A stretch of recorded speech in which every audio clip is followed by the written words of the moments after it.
Hello, what is up, good people? This is Hoagie Bear, the whiskey hamster. With another video.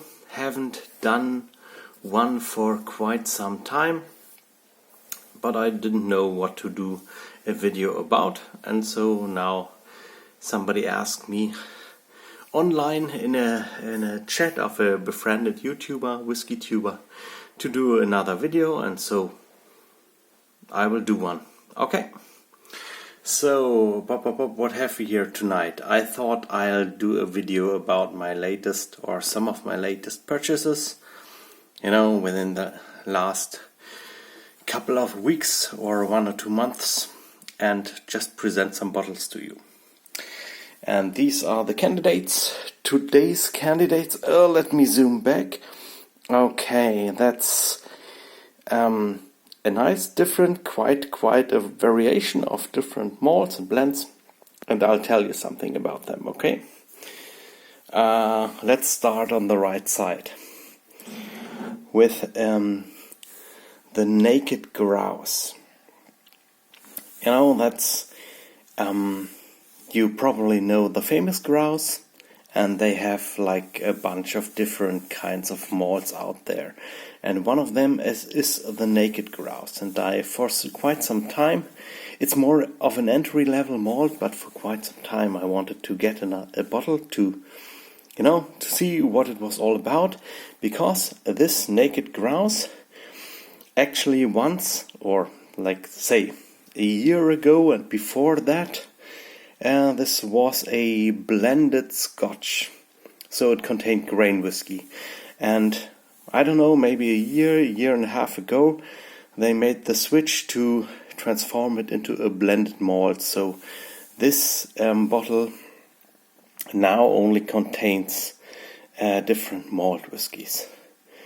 One of them, obviously, because it's Naked Grouse Experience, is located on site of the distillery Glenturret. So one of these malts should be Glenturret, and the others I don't quite know which they are. As long as the Naked Grouse and Glenturret belonged to the Edrington Group, which they were sold by, I think, 2 or 3 years ago.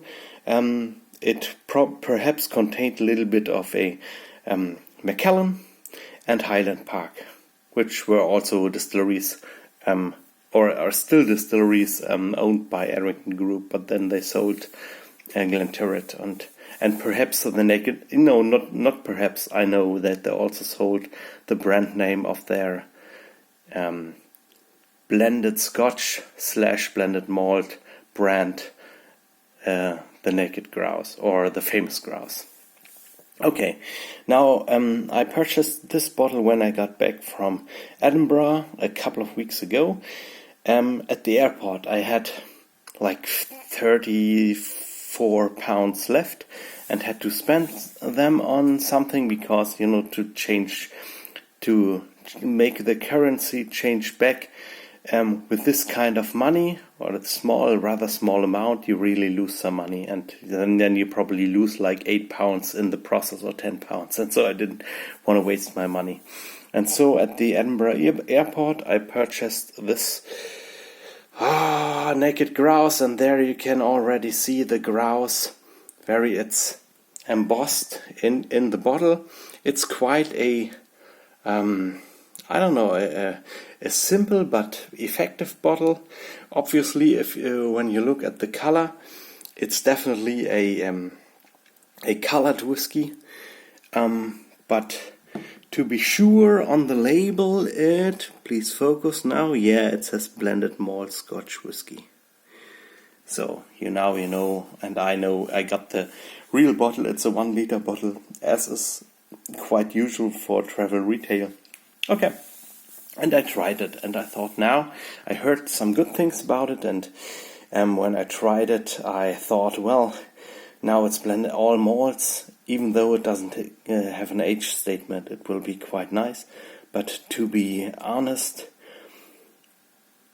The nose is not really terrific. I can't quite describe it, but it's a bit off-putting. Like some off notes or some weird notes on the nose, maybe with some more air, things will change, but didn't impress me. I was rather disappointed. On the other hand, the taste isn't that bad. It's a typical, I don't know, like in a bland slash Speyside way. It doesn't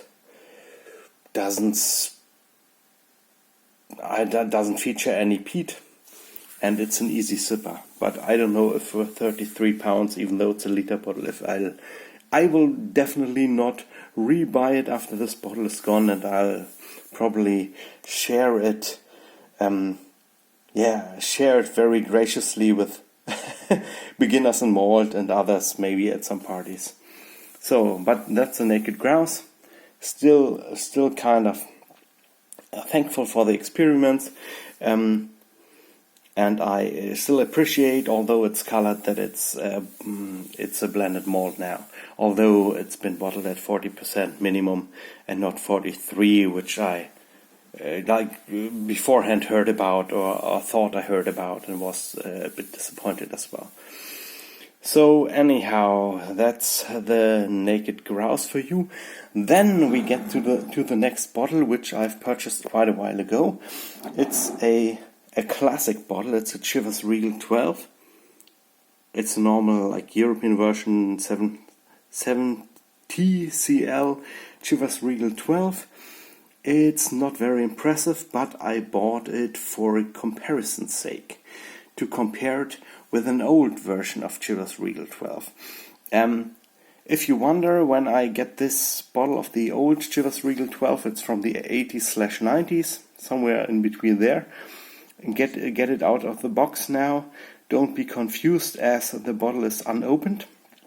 I already have a 70cl bottle, or 75cl could also be, of this already open, but that's one I got via eBay a couple of days ago. And it's an old, because I liked it so much. The old Chivas Regal 12, that's one reason why people drank blended Scotch so much, like in the 80s and 90s, and thought it to be very well made and good. And if you tried it, after you tried it, you know why. Because it's really, really well made and very tasty. And I got this 1 liter bottle for about €40. That'll be about, I don't know, including package and posting, and so that'll be like $50. Let me get it out of its shiny box. And let me. Ooh, yeah, the box really smells musty and old. I don't know where it was stored. I wouldn't wonder if it was stored in some basement or cellar. Okay, I need my second hand here now. That's the great bottle. Let me remove the package. And that's a 1 liter bottle, of course, a bit bigger, of the Chivas Regal 12-year-old old version. Yeah, it's a wonderful whiskey. Wonderful, also colored.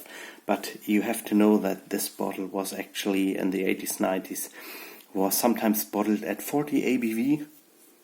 Quite commonly so in some regions. But there were travel retail versions, I think this is one, and other versions for a while that were bottled at 43% ABV, which actually these bottles spots the same label, the same top, screw top, the same, I don't know, everything's the same, like looks the same, but some are bottled with 40%. So if you're going on a hunt for one of these, which are rather affordable, I think, even nowadays, because they were so abundant in their time. Yeah, I look for the 43% for a little bit of extra oomph.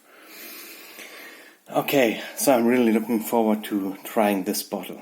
It's really great, and there's basically no comparison, which doesn't mean like the new Chivas Regal 12 is per se a bad whiskey, but it's, I wouldn't buy the recent 12. But the old one's really, really great and tastes like, I don't know, tastes like a really better, almost like a single malt Scotch whiskey. Okay, Let's move to the other bottle. That's a Signatory Vintage, typical like a vase, or is it called vase? I don't know, where you put flowers in, you know what I mean. In this vase kind of bottle, and it's actually a 10-year-old Deanston.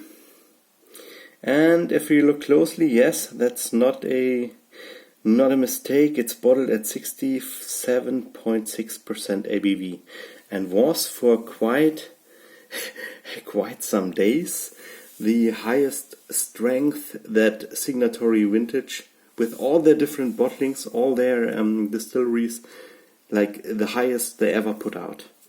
And was topped, like, I don't know, a couple of days or weeks after by another Deanston, which was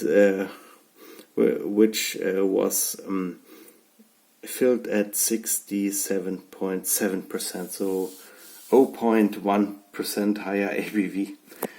Although, to be sure, I don't know, according to the laws where you have to give the ABV on the bottle, there is, it is allowed to have a plus minus 0.3% ABV variation. So maybe it is still the strongest Deanston, or the strongest Signatory bottle out there. Who knows? It's a sherry, but it's very intense. It's not the typical dark sherry notes, and first it's kind of wild, but with some air and some thyme and some water as well. Although you should try it neat if you get it first. It's a really nice whiskey, not like a stellar thing, but it's a really nice thing. As well as the next bottle, and that's a Loch Lomond, and I got the tip from a whiskey friend who said, just get the 17 organic. Looks, I don't know, the design is kind of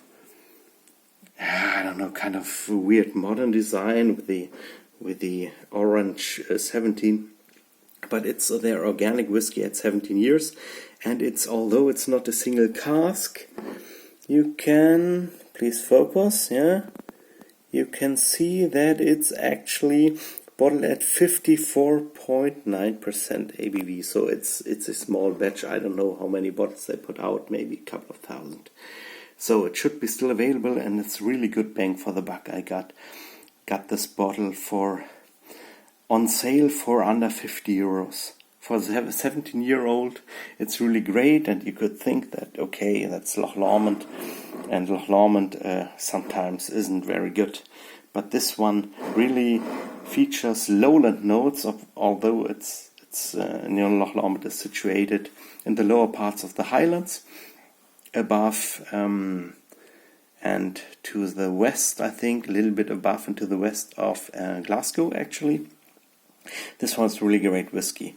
So on the if you divide the taste in thirds, arriving on the tongue, and then the second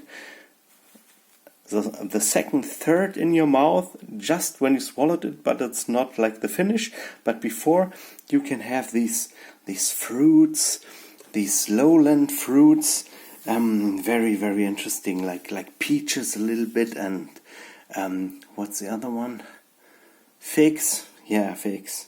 So it's a really great bottle, and for the price, it's an absolute stunner and winner, and I bought another bottle just in case. Okay, because I don't know how long it will be around. And the next one is the new Laphroaig 10 cask strength, this year's release, which was first very much postponed, and then it didn't arrive because they messed up the shipping somehow. I ordered it via the distillery because it was only available at the distillery website, and now it's there. And first I tried it in Edinburgh because it was already out there. My bottles hadn't arrived yet, but let me see. So it's kind of dark for a, I don't know. I wouldn't say there are any sherry barrels in there. I would say that the usual Laphroaig 10 is cask strength is a bit darker, and it almost looks like there's sherry barrels or sherry butts in there, but I don't think there are, because the last release, the 10th release, this one being the 11th, and was also aged in quarter casks. So you basically, I don't know with this one, but the one before, you basically got a 10-year-old Lafroy quarter cask, which was really tasty. And first in Edinburgh, I tried it and didn't impress me too much, because I thought it was more of the same high quality standard, but I was looking for something else, something fruity. But now I tried it again, and although I must say that they reduced somehow the amount of medicinal notes over the recent years, it's not as medicinal as a Lafroy used to be. Please focus. Sorry. Sometimes my camera doesn't want to do what I want to do. Well, anyway. Yeah.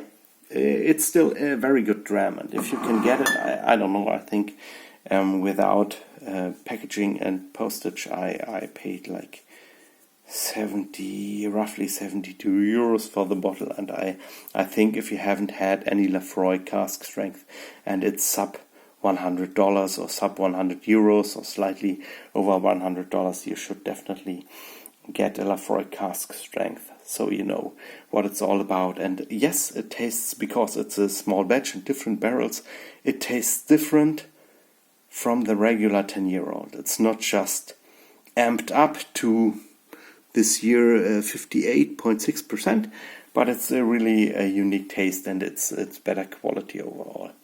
So nice dram, but it will probably last a while. You know, it isn't an easy sipper. Who would expect that from a Lafroy cask strength anyway? So, and getting to the last bottle, this was my kind of a spontaneous purchase, and these kind of suck because they are not in my, I couldn't plan my budget, but I just, you get this message by Whiskey Base, which I am a member of, and ta-da, they say, oh yeah, now it's available, we are putting out a secret Orkney whiskey, 21 years old, only... Let me see, only 318 bottles made. Oh darn, doesn't focus. I'm sorry. Maybe now, yeah. I can see it. Mine is number 172 of 318. Yeah, and I haven't tried it yet. It's still closed. But I thought the price with like 125 euros for a bottle was quite alright. And I like the Whiskey Base logo, and it was only available online for like half an hour, I heard, because then it was already sold out. I'm glad I got a bottle of this one. So, yeah, just hogshead maturation, so an ex-bourbon, basically maturation, looks like an ex-bourbon by its color. It's bright. Yellow color, but that's all right. I like bourbon matured scotches very much, because with the recent sherry casks, so many times, fortunately not this Deanston, but so many times you got this sulfur influence, which really kind of puts an off note into the whiskey and spoils them. As with like clean sherry casks, they can be wonderful, of course. So that's my little whiskey review with some of the newest purchases. And yeah, I must say that, apart from the, for comparison's sake, Chivas Regal 12 and the Naked Grouse, all of these whiskies are, or will be, hopefully really, really wonderful. I'm looking forward to enjoying them with friends and sharing them. Okay, that's the Whiskey Hamster Hoagie Bear for you. If you have any questions or some suggestions for videos, because I don't know, I don't follow any rules, I just do whatever the heck I feel like doing, please say so, because if I know you want to see something particular or my opinion of some trends or whatever's going on, then I'll gladly make a video about it. Alright, so take care, see you around, bye bye.